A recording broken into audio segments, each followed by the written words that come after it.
ഇന്നത്തെ ക്ലാസ്സിൽ കേരള നവോത്ഥാനം എന്ന് പറഞ്ഞ അടുത്ത ഒരു ടോപ്പിക്കാണ് എടുക്കാൻ പോകുന്നത്. ഇതിൽ കുറച്ച് നായകന്മാരെ പറ്റിയിട്ടാണ് ഇന്ന് നമ്മൾ ക്ലാസ് എടുക്കാൻ പോകുന്നത്. അപ്പോൾ ആദ്യം തന്നെ വൈകുണ്ഠസ്വാമികളെ പറ്റിയിട്ടാണ് പറയുന്നത്. മിശ്രഭോജനം, സഹോദരൻ അയ്യപ്പൻ, പന്തി ഭോജനം, തൈക്കാട് അയ്യർ, സമ്പന്തി ഭോജനം, വൈകുണ്ഠസ്വാമി, പ്രീതി ഭോജനം, വാഗ്ഭടാനന്ദൻ തുടങ്ങിയവരാണ്. അത് കുറച്ച് ഫാക്ട്സ് പറഞ്ഞതാണ്. അടുത്ത വൈകുണ്ഠസ്വാമികളെ പറ്റിയിട്ട് പറയാം. കേരളത്തിലെ സാമൂഹ്യ പരിഷ്കർത്താക്കളുടെ ആദ്യത്തെ ആൾ എന്നറിയപ്പെടുന്നത് വൈകുണ്ഠസ്വാമികളാണ്. ദക്ഷിണ കേരളത്തിലെ നാടാർ സമൂഹങ്ങളിൽ നവോത്ഥാന സന്ദേശം എത്തിച്ച നവോത്ഥാന നായകനാണ് വൈകുണ്ഠസ്വാമികൾ. തൂവയിൽ പന്തി കൂട്ടായ്മ സ്ഥാപിച്ചത് ഇദ്ദേഹമാണ്. സമ്പന്തി ഭോജനം നടത്തിയ ഇത് വ്യവസ്ഥയെ വെല്ലുവിളിച്ച നവോത്ഥാന നായകനാണ് വൈകുണ്ഠസ്വാമികൾ. പിന്നെ ഊഴിയവേല എന്ന അടിമപ്പണി നിർത്തലാക്കാൻ പ്രയത്നിച്ച നവോത്ഥാന നായകനാണ് ഇദ്ദേഹം. വിഷ്ണുവിൻ്റെ അവതാരമാണ് താനെന്ന് സ്വയം പ്രഖ്യാപിച്ച നവോത്ഥാന നായകനാണ് വൈകുണ്ഠസ്വാമികൾ. നിശാ പാഠശാലകൾ സ്ഥാപിച്ച് വയോജന വിദ്യാഭ്യാസം എന്ന ആശയം ആദ്യം നടപ്പിലാക്കിയത് വൈകുണ്ഠസ്വാമികളാണ്. ജാതി ഒന്ന്, മതം ഒന്ന്, കുലം ഒന്ന്, ലോകം ഒന്ന് എന്ന സന്ദേശം നൽകിയ സാമൂഹ്യ പരിഷ്കർത്താവാണ് വൈകുണ്ഠസ്വാമികൾ. ഇനി ഒരു ബോക്സിലാക്കിയിട്ട് അടുത്ത് കൊടുത്തിട്ടുണ്ട്. ഓൻ്റെ ജാതി, ഓൻ്റെ മതം, ഓൻ്റെ ദൈവം, ഓൻ്റെ ഉലകം, ഓൻ്റെ അരശ്, ഓൻ്റെ നീതി, ഇങ്ങനെ പറഞ്ഞത് വൈകുണ്ഠസ്വാമികൾ. ജാതി വേണ്ട, മതം വേണ്ട, ദൈവം വേണ്ട, മനുഷ്യനെ എന്ന സന്ദേശം നൽകിയത് സഹോദരൻ അയ്യപ്പനാണ്. ജാതിയെ വിധിക്കുന്നു, ജാതിയെ സ്ഥാപിക്കുന്നു, ജാതിയിൽ നിന്നിടുന്നു, ജാതി താൻ ഹിന്ദുമതം എന്ന് പ്രസ്താവിച്ച സഹോദരൻ അയ്യപ്പനാണ്. ഒരു ജാതി, ഒരു മതം, ഒരു ദൈവം, മനുഷ്യനെ എന്ന സന്ദേശം നൽകിയത് ശ്രീനാരായണ ഗുരുവാണ്. അദ്ദേഹം വൈകുണ്ഠസ്വാമികളെ കുറച്ചുകൂടി നോക്കാം. തിരുവിതാംകൂർ രാജാവിനെ അനന്തപുരിയിലെ നീചൻ എന്ന് വിശേഷിപ്പിച്ചത് വൈകുണ്ഠസ്വാമികളാണ്. തിരുവിതാംകൂറിലെ ഭരണത്തെ കരിനീച്ച ഭരണം എന്ന് വിശേഷിപ്പിച്ചതും ഇദ്ദേഹമാണ്. ബ്രിട്ടീഷ് ഭരണത്തെ ബന്നീച്ച ഭരണം എന്ന് വിശേഷിപ്പിച്ചത് വൈകുണ്ഠസ്വാമികളാണ്. വേല ചെയ്താൽ കൂലി കിട്ടണമെന്ന മുദ്രാവാക്യം മുഴക്കിയത് വൈകുണ്ഠസ്വാമികളാണ്. സമത്വ സമാജ സ്ഥാപകൻ എന്നറിയപ്പെടുന്ന വൈകുണ്ഠസ്വാമികളാണ്. സമത്വ സമാജം സ്ഥാപിതമായ വർഷം 1836 ജാതി ചിന്ത നിലനിന്നിരുന്ന കാലത്ത് മനുഷ്യരെല്ലാം സമന്മാരാണെന്ന ബോധം സൃഷ്ടിക്കുന്നതിനായി രൂപീകരിച്ച ഒരു പ്രസ്ഥാനമാണ് ഈ സമത്വ സമാജം എന്ന് പറയുന്നത്. കേരളത്തിലെ ആദ്യത്തെ സാമൂഹ്യ പരിഷ്കരണ പ്രസ്ഥാനമായി പരിഗണിക്കപ്പെടുന്ന സമത്വ സമാജമാണ്. സമത്വ സമാജം സ്ഥാപിക്കപ്പെട്ട സ്ഥലം ശുചീന്ദ്രം എന്ന സ്ഥലത്താണ്. സമ്പൂർണ്ണ ദേവൻ എന്നറിയപ്പെടുന്ന വൈകുണ്ഠസ്വാമികളാണ്. ശിവനാരായണൻ, നാരായണ പണ്ടാരം എന്നീ പേരുകളിൽ അറിയപ്പെടുന്നതും വൈകുണ്ഠസ്വാമികളാണ്. മാറുമറിക്കൽ ആവശ്യപ്പെട്ട തിരുവിതാംകൂറിൽ നടന്ന പ്രക്ഷോഭം എന്നാണ് ചോദിച്ചു കഴിഞ്ഞാൽ ചാന്നാർ ലഹളയാണ്.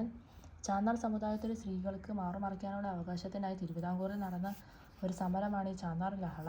ചാന്നാർ ലഹള നടന്ന വർഷം 1859 കേരളത്തിലെ ആദ്യ സാമൂഹ്യ പ്രക്ഷോഭമാണ് ഈ ചാന്നാർ ലഹള. അത് 1859 നടന്നത്. ചാന്നാർ ലഹളയുടെ മറ്റൊരു പേരാണ് മേലുമുണ്ട് സമരം. 1822 മേലുമുണ്ട് സമരത്തിന് നേതൃത്വം നൽകിയത് വൈകുണ്ഠസ്വാമികളാണ്. അടുത്ത് ക്രിസ്തു മതത്തിലേക്ക് പരിവർത്തനം ചെയ്ത ചാന്നാർ സ്ത്രീകൾക്ക് കുപ്പായം കൊണ്ട് ശരീരം മറയ്ക്കാൻ അനുവാദം നൽകിയ ദിവാനാണ് കേണൽ മൺട്രോ.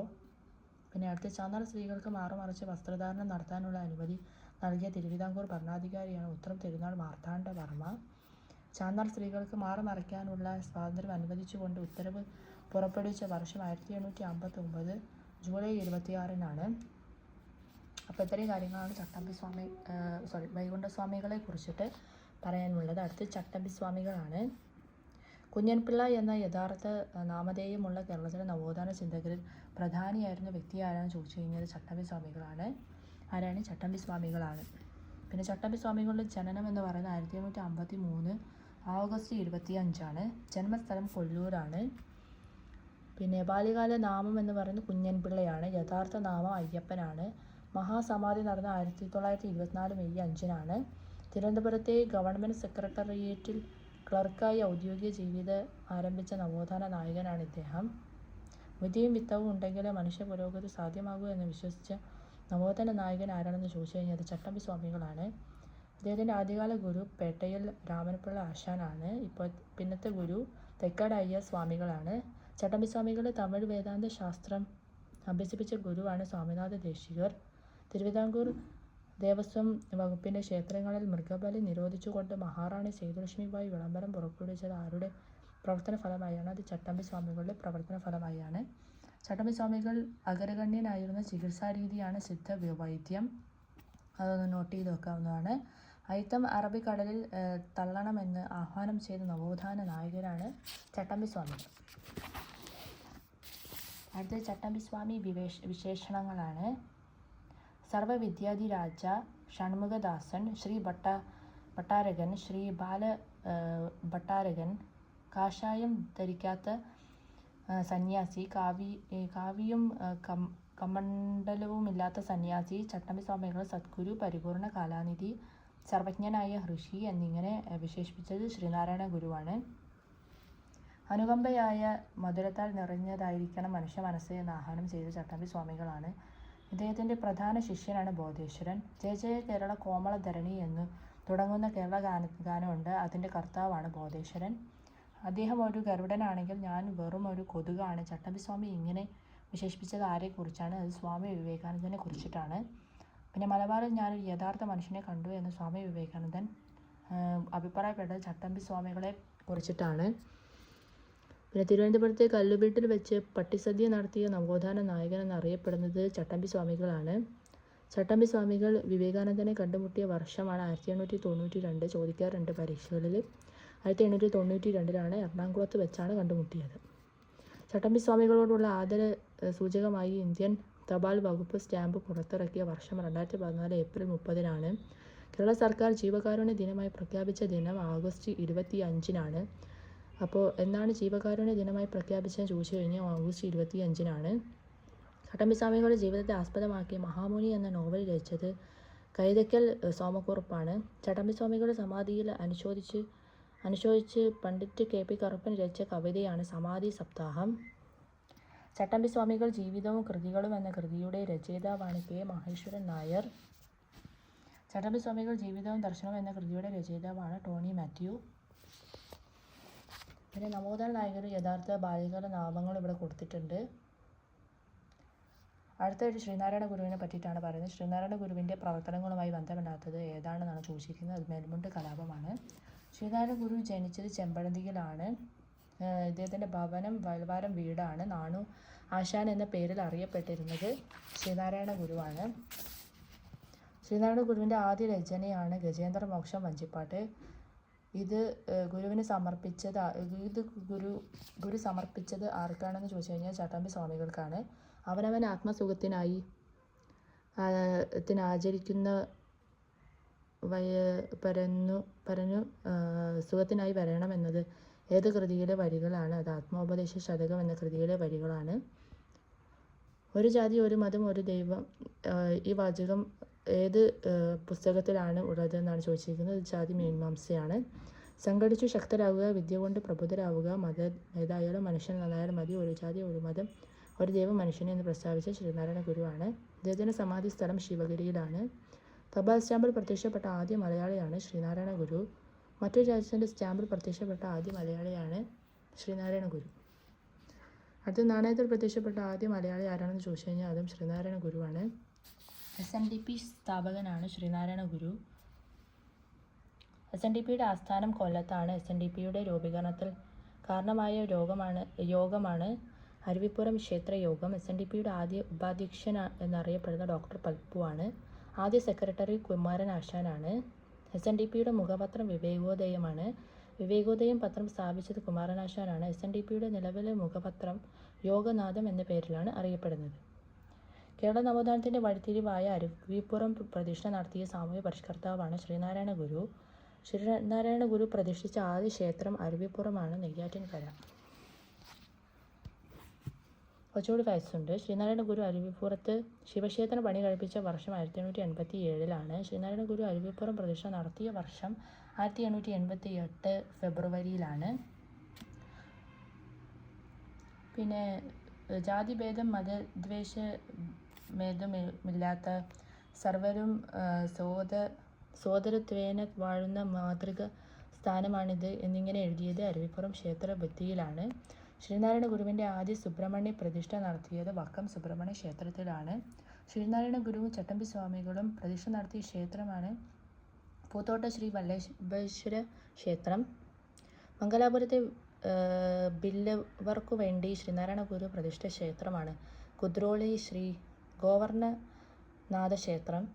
തലശ്ശേരി ജഗന്നാഥ ക്ഷേത്രം പ്രതിഷ്ഠിച്ച് നടത്തിയ വർഷമാണ് 1908. മലയാള പഴനി എന്നറിയപ്പെടുന്ന ക്ഷേത്രം ഗൗരീശ്വര ക്ഷേത്രമാണ്. അത് ചേറായിലാണ് സ്ഥിതി ചെയ്യുന്നത്. ആനി ബസന്റിനാൽ തറക്കല്ലിടുകയും ഗുരു പ്രതിഷ്ഠ നടത്തുകയും ചെയ്ത ഒരു ക്ഷേത്രമുണ്ട്. അത് ശ്രീകണ്ഠേശ്വര ക്ഷേത്രമാണ്. ഇത് കോഴിക്കോടാണ് സ്ഥിതി ചെയ്യുന്നത്. പിന്നെ ശ്രീനാരായണ ഗുരുവിൻ്റെ നിർദ്ദേശപ്രകാരം ബോധാനന്ദ സ്വാമികൾ പ്രതിഷ്ഠിച്ച ക്ഷേത്രമാണ് പർളിക്കാട് സുബ്രഹ്മണ്യ ക്ഷേത്രം. ഗുരു നിലവിളക്ക് പ്രതിഷ്ഠ നടത്തിയ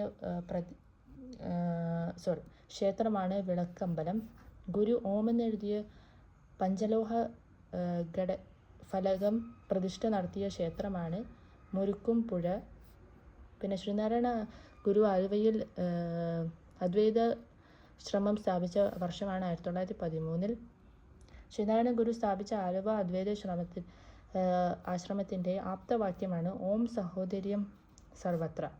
ആലുവ അദ്വൈത ആശ്രമം സ്ഥിതി ചെയ്യുന്ന നദീതീരമാണ് പെരിയാർ.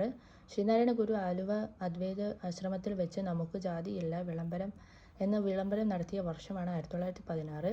അദ്വൈത ആശ്രമത്തിൽ വെച്ച് ശ്രീനാരായണ ഗുരുവിൻ്റെ അധ്യക്ഷതയിൽ സമസ്ത കേരള സഹോദര സമ്മേളനം നടന്ന വർഷം 1921 മെയ് 15.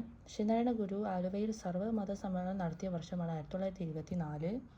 ആലുവ സർവ്വമത സമ്മേളനത്തിൻ്റെ അധ്യക്ഷൻ എന്ന് പറയുന്നത് ജസ്റ്റിസ് ടി സദാശിവ അയ്യറാണ്.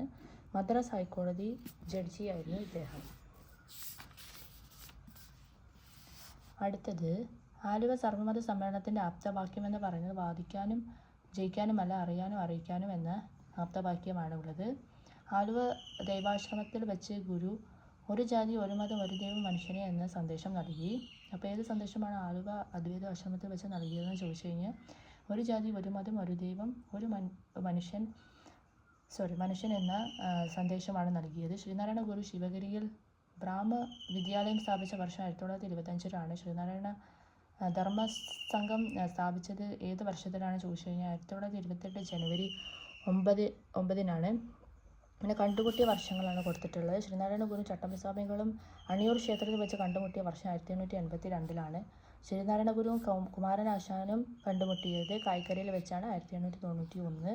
ശ്രീനാരായണ ഗുരുവും ഡോക്ടർ പൽപ്പും കണ്ടുമുട്ടിയ 1895. ശ്രീനാരായണ ഗുരുവും അയ്യങ്കാളിയും കണ്ടുമുട്ടിയത് 1912 ബലരാമപുരത്താണ്. ശ്രീനാരായണ ഗുരുവും വാഗ്ഭടാനത്തിനും കണ്ടുമുട്ടിയത് ആലുവയിലാണ് 1914. ശ്രീനാരായണ ഗുരുവും രമണ മഹർഷിയും കണ്ടുമുട്ടിയത് തിരുവണ്ണാമലയിൽ 1916. ശ്രീനാരായണ ഗുരുവും ടാഗോറും ശിവഗിരിയിൽ വെച്ച് കണ്ടുമുട്ടിയത് 1922. ശ്രീനാരായണ ഗുരുവും ഗാന്ധിജിയും കണ്ടുമുട്ടിയത് 1925 ശിവഗിരിയിൽ വെച്ചാണ്. അപ്പോൾ ഇത്രയും കാര്യങ്ങളാണ് ഇന്നത്തെ ക്ലാസ്സിൽ പറയുന്നത്. അടുത്ത നവോത്ഥാന നായകന്മാരെ പറ്റിയിട്ട് അടുത്ത ക്ലാസ്സിൽ ഡിസ്കസ് ചെയ്യാം. ഓക്കെ, അപ്പോൾ അത്രയേ ഉള്ളൂ.